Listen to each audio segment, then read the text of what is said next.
KRK4 News at 6.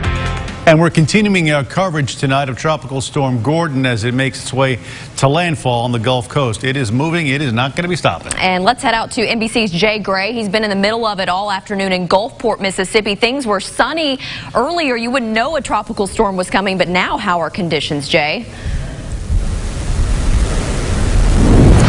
Well, we've still got sun, Ashley and Bob, but the wind is continuing to pick up as we move along here, and the clouds are coming through in waves, which is what you would expect as the very outer bands of this system have kind of pushed through. We've had spitting rain at times, but nothing like we'll see in the next several hours here, and really through the evening into the early morning. We still see people out and about on the streets getting some last-minute details in place. For the most part, though, those we've talked with say they are prepared, that they have food, water, and medicines to last a week or more should the power go out, and we do expect that in several areas once this storm moves through. A lot of people right now focused on exactly where Gordon is and where it's going to go. It's at 70 miles an hour right now, just 4 miles below hurricane status. So the difference between a tropical storm and hurricane at that point really is nothing at all. This is going to be a powerful storm as it moves ashore, and it's going to continue to push through as a tropical storm for quite some time.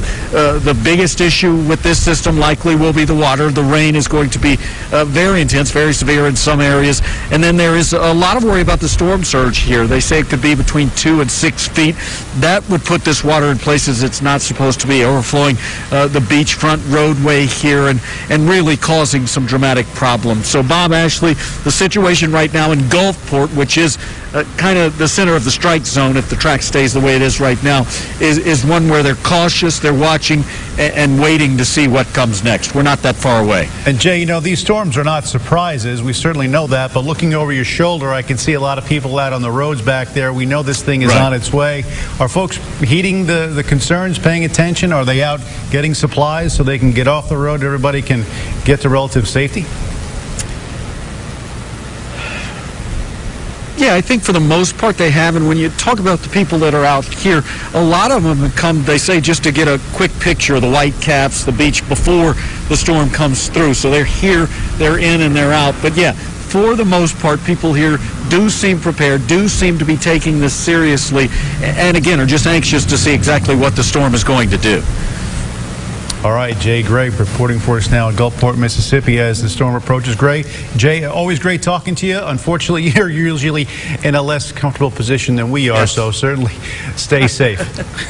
Get some rest tonight if you can. I don't know if that's going to happen. It's not usually the wind, like he said. It's the rain, Keith, that we have to worry about. And it's the storm surge for folks along the coast. Now, of course, we're far inland from the ocean, so we don't have to worry about a storm surge, but we are going to have to deal with the potential for some very heavy rainfall. Now, Jay talked about what's going to be going on down along the Gulf Coast. Here's what's going to be going on in Arkansas. Now, keep in mind, this is all going to kick off tomorrow afternoon in southeast Arkansas, basically from Monticello over to perhaps the Camden area in south and east. And then that area of rain and thunderstorms will be spreading northeastward throughout the day, impacting central Arkansas by about 5 or 6 o'clock and covering much of the state by tomorrow evening. At this point, the heaviest rainfall is going to be near and just to the right of the track of where Gordon goes, or the remnants of Gordon. And these orange shaded areas, generally anywhere from 5 to 7 inches of rain, basically Pine Bluff, Arkadelphia, out to Fort Smith, down to Monticello, far southeast Arkansas, with some isolated higher amounts. Little Rock metro area, we're going to be on that transition between very, very heavy rain and not so very heavy rain. In the Little Rock metro area, generally from 2 to 5 inches of rain. Much of this coming during the day on Thursday into Friday. Northeast Arkansas, a little bit lesser effect, anywhere from 1 to 2 inches of rain. Now, as far as winds are concerned, we're not looking at this being a wind event. From the National Hurricane Center, a 10% chance of tropical storm force winds, 39 miles per hour or greater for central and southwest Arkansas, 20% for much of southeast Arkansas, and where there could be some stronger wind gusts across far southeast parts of the state, a 1 in 3 chance of a tropical storm wind gust. Back to you guys.